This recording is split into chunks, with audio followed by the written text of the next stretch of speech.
ತಂಡದಲ್ಲಿ ಕೊಡಗು ಹಾಗೂ ಚಿಕ್ಕಮಗಳೂರು ತಂಡದ ಸದಸ್ಯರಿದ್ದಾರೆ. ಇವರೆಲ್ಲರ ಅಭಿಪ್ರಾಯವನ್ನ ಕ್ರೋಢೀಕರಿಸಿ ಒಂದು ವಿಷಯವನ್ನ ಮಂಡಿಸಿದ್ದಾರೆ. ಅನುಪಾಲನೆಯ ಆಯಾಮ, ಅಭಿವೃದ್ಧಿಶೀಲ ಬೆಂಬಲ ವ್ಯವಸ್ಥೆ. ಅಭಿವೃದ್ಧಿಶೀಲ ಬೆಂಬಲ ವ್ಯವಸ್ಥೆ ಅಂದಾಗ ಅನೇಕ ರೀತಿ ಬೆಂಬಲ ವ್ಯವಸ್ಥೆ ಬಂದಾಯಿತು. ಅದರಲ್ಲಿ ಆಲ್ರೆಡಿ ನೀವೆಲ್ಲ ಹೇಳಿದಂಥ ಎಲ್ಲ ಬೆಂಬಲ ವ್ಯವಸ್ಥೆಯು ಇಲ್ಲಿ ಬರ್ತದೆ. ಮುಖ್ಯವಾಗಿ ಶೈಕ್ಷಣಿಕ ಬೆಂಬಲ ವ್ಯವಸ್ಥೆ ಇರ್ಬೋದು, ಆಡಳಿತಾತ್ಮಕ ಬೆಂಬಲ ವ್ಯವಸ್ಥೆ ಇರ್ಬೋದು, ಭೌತಿಕ ಬೆಂಬಲ ವ್ಯವಸ್ಥೆ ಇರ್ಬೋದು. ಈಗ ಶೈಕ್ಷಣಿಕ ಬೆಂಬಲ ವ್ಯವಸ್ಥೆಗೆ ಬಂದಾಗ ನಾವು ನಮ್ಮ ಜಿಲ್ಲೆಯಲ್ಲಿ ಉದಾಹರಣೆ ಕೊಡಬೇಕಾದ್ರೆ, ನಮ್ಮ ಜಿಲ್ಲೆಯಲ್ಲಿ ಈಗಾಗಲೇ ಕೆಲವೊಂದು ಬ್ಲಾಕ್, ನಮ್ಮ ಉದಯ್ ಕುಮಾರ್ ಸರ್ ಅಂತ ಇದ್ದಾರೆ ಇಲ್ಲಿ, ಅವರು ಇಂಗ್ಲಿಷ್ ಸ್ಪೀಕಿಂಗ್ ಕೋರ್ಸನ್ನು ಆರಂಭ ಮಾಡಿದ್ದಾರೆ. ಅಂದರೆ ಪ್ರತಿ ವಾರದಲ್ಲಿ ಅಥವಾ ತಿಂಗಳಿಗೆ ಒಂದ್ಸಲ ಇಂಗ್ಲಿಷ್ ಟೀಚರ್ಸಿಗೆ ತರಬೇತಿಯನ್ನು ಕೊಟ್ಟು ಆನ್ಲೈನಲ್ಲಿ ಅವರ ಮುಖಾಮುಖಿ ಮಾಡಿ ಯಾವ ರೀತಿ ಇಂಗ್ಲಿಷ್ ಸ್ಪೀಕಿಂಗ್ ಕೋರ್ಸನ್ನು ನಮ್ಮ ಬ್ರಹ್ಮಾವರ ತಾಲೂಕಿನಲ್ಲಿ ಎಸ್ಟಾಬ್ಲಿಷ್ ಮಾಡಬೇಕನ್ನೋದನ್ನು ಅವರು ಪ್ರಯೋಗಶೀಲವಾಗಿ ಮಾಡಿ ನಂತರ ಕೊಡಗು ನಮ್ಮ ಮಂಗಳೂರು ಜಿಲ್ಲೆಯಲ್ಲಿ ಹಾಗೂ ಉತ್ತರ ಕನ್ನಡ ಜಿಲ್ಲೆಯಲ್ಲಿ ಪ್ರಾಯೋಗಿಕವಾಗಿ ಮಾಡಿದರು. ಇಂಥ ಒಂದು ಬೆಂಬಲ ವ್ಯವಸ್ಥೆಯನ್ನು ನಾವು ನಮ್ಮ ಬ್ಲಾಕ್ನಲ್ಲೂ ಸಹ ಶಿಕ್ಷಕರಿಗೆ ಹೇಳಿದಾಗ ಮುತುವರ್ಜಿ ಇದ್ದವರು, ಆಸಕ್ತಿ ಇದ್ದವರು ಸಹ ಅಂಥ ಒಂದು ಏನು ಇಂಗ್ಲಿಷ್ ಸ್ಪೀಕಿಂಗ್ ಕೋರ್ಸ್ಗಳನ್ನು ತಮ್ಮ ಶಾಲೆಯಲ್ಲಿ ಇಂಪ್ಲಿಮೆಂಟೇಷನ್ ಮಾಡಲಿಕ್ಕೆ ಅನುಕೂಲ ಆಗುತ್ತೆ. ನಮ್ಮ BR ಉದಯ್ ಕೋಟ್ ಅವರು ಇದ್ದಾರೆ. ನಿಮ್ಮ ಅನೇಕ ಇಂಗ್ಲಿಷ್ ಪತ್ರಿಕೆಗಳು ಸಹ ಅವ್ರ ಬಗ್ಗೆ ಬಂದಿದೆ. ಈಗಾಗಲೇ 7 ತಾಲೂಕುಗಳಲ್ಲಿ ಇಂಗ್ಲಿಷ್ ಸ್ಪೀಕಿಂಗ್ ಕೋರ್ಸನ್ನು ಅವರು ಮಾರ್ಗದರ್ಶನ ಮಾಡ್ತಾ ಇದ್ದಾರೆ. ಇನ್ನು ವಿದ್ಯಾರ್ಥಿಯ ಕಲಿಕಾ ಮಟ್ಟವನ್ನು ಗುರುತಿಸಿ ಬೆಂಬಲವನ್ನು ನೀಡುವುದು. ನಾವೀಗ ಶಾಲೆಗೆ ಹೋಗ್ತೇವೆ, ವಿದ್ಯಾರ್ಥಿ ಕಲಿಕಾ ಮಟ್ಟ ಶಿಕ್ಷಕರಿಗೂ ಸಹ ಕೆಲವು ಸಲ ಕೇಳಿದ್ರೆ ಏನೋ ಬರೋದಿಲ್ಲ ಅಂತಾರೆ.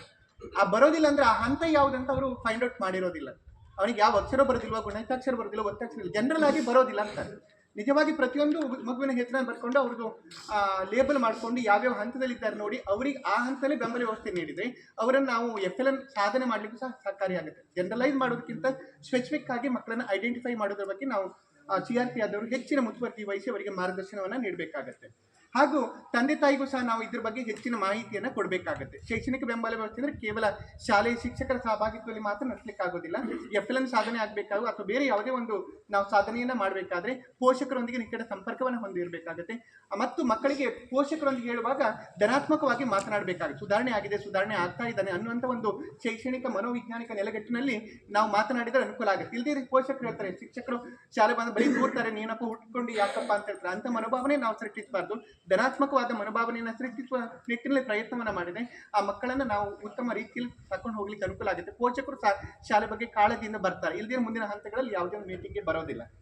ಇನ್ನು ಶಿಕ್ಷಕರಿಗೆ ತರಬೇತಿ ಮನೋವೈಜ್ಞಾನಿಕ ನೆಲೆಗಟ್ಟಿನಲ್ಲಿ ಕೊಡಬೇಕಾಗುತ್ತೆ. ಬೇರೆ ಬೇರೆ ಹಂತದ ತರಬೇತಿಯನ್ನು ಕೊಡಬೇಕಾಗತ್ತೆ. ವಿಷಯ ಆಧಾರಿತ ಇರ್ಬೋದು ಅಥವಾ ಮಕ್ಕಳನ್ನು ನಿರ್ವಹಣೆ ಮಾಡೋದ್ರ ಬಗ್ಗೆ ಇರ್ಬೋದು. ಮನೋವೈಜ್ಞಾನಿಕ ನೆಲೆಗಟ್ಟಿನಲ್ಲಿ ಯಾವ ರೀತಿ ಮಕ್ಕಳನ್ನು ನಾವು ನಿರ್ವಹಿಸಬೇಕು, ಅವರೊಂದಿಗೆ ಸಂಬಂಧವನ್ನು ಬೆಳೆಸ್ಕೊಳ್ಬೇಕು, ಶೈಕ್ಷಣಿಕವಾಗಿ ಅಭಿವೃದ್ಧಿಯನ್ನು ಕಾಣಬೇಕು ಅನ್ನೋದ್ರ ಬಗ್ಗೆ ಶಿಕ್ಷಕರಿಗೆ ತರಬೇತಿಯನ್ನು ನೀಡುವುದರ ಮೂಲಕ ಇದನ್ನು ನಾವು ಬೆಂಬಲ ವ್ಯವಸ್ಥೆ ನೀಡಬಹುದು. ಮತ್ತು ಕ್ಲಿಷ್ಟಾಂಶಗಳ ಬಗ್ಗೆ ಕಾರ್ಯಾಗಾರವನ್ನು ಆಗಾಗ ನಮ್ಮ ಸಮಾಲೋಚನೆ ಕಾರ್ಯಾಗಾರ ಇರ್ಬೋದು, ಇಲ್ಲೂ ಸಹ ನಾವು ಏನು ಮಾಡ್ತೀವಿ, ವಿಷಯ ವಿನಿಮಯವನ್ನು ಮಾಡ್ಕೊಳ್ತೀವಿ. ಇದರ ಮೂಲಕ ನಾವು ಏನು ಮಾಡಲಿಕ್ಕಾಗುತ್ತೆ, ಶೈಕ್ಷಣಿಕ ಬೆಂಬಲ ವ್ಯವಸ್ಥೆಯನ್ನು ನಾವು ಸಮಾಲೋಚನಾ ಕಾರ್ಯಾಗಾರದ ಮೂಲಕ ಸಹ ಕೊಡ್ಲಿಕ್ಕೆ ಸಹಕಾರಿಯಾಗುತ್ತೆ. ಹಾಗೆ ಸಚೇತನ ಚಟುವಟಿಕೆ, ಇತ್ತೀಚಿನ ದಿನಗಳಲ್ಲಿ ಸಚೇತನ ಚಟುವಟಿಕೆ ಮೂಲಕ ಯಾವ್ಯಾವ ಹಂತದಲ್ಲಿ ಯಾವ ತರಗತಿ ಮಕ್ಕಳು ನಿರ್ವಹಿಸಬೇಕು, ಅದಕ್ಕೆ ಶಿಕ್ಷಕರು ಯಾವ ರೀತಿ ಮಾರ್ಗದರ್ಶನ ನೀಡಬೇಕು. ಒಂದು ವಾರದ ಚಟುವಟಿಕೆಯನ್ನು ಮೊದಲೇ ನೀಡಿದರೆ ಮಕ್ಕಳು ಸಹ ಗ್ರೂಪ್ನಲ್ಲಿ ಡಿಸ್ಕಷನ್ ಮಾಡಿ ಹಾಗೂ ಅವರ ಪೋಷಕರೊಂದಿಗೆ ಅಥವಾ ಹಿರಿಯ ವಿದ್ಯಾರ್ಥಿಗಳ ಸಹಕಾರವನ್ನು ಪಡ್ಕೊಂಡು ಅವರು ಯಾವ ರೀತಿ ಶೈಕ್ಷಣಿಕವಾಗಿ ತಮ್ಮ ಅಭಿವೃದ್ಧಿಯನ್ನು ಕಾಣಲಿಕ್ಕೆ ಸಹಕಾರಿಯಾಗುತ್ತೆ, ಪ್ರಾಜೆಕ್ಟ್ ವರ್ಕ್ ಮಾಡಲಿಕ್ಕೆ ಸಹಕಾರಿಯಾಗುತ್ತೆ ಅನ್ನೋದ್ರ ಬಗ್ಗೆ ಮಾರ್ಗದರ್ಶನವನ್ನು ನೀಡಬಹುದು. ಇನ್ನು ಓದು ಕರ್ನಾಟಕ ಈಗಾಗಲೇ ಹೊಸದಾಗಿ ಇಂಪ್ಲಿಮೆಂಟೇಷನ್ ಮೊದಲು ಬಂದಿದ್ದು, ಈಗೂ ಸಹ ಆಗ್ತಾ ಇದೆ.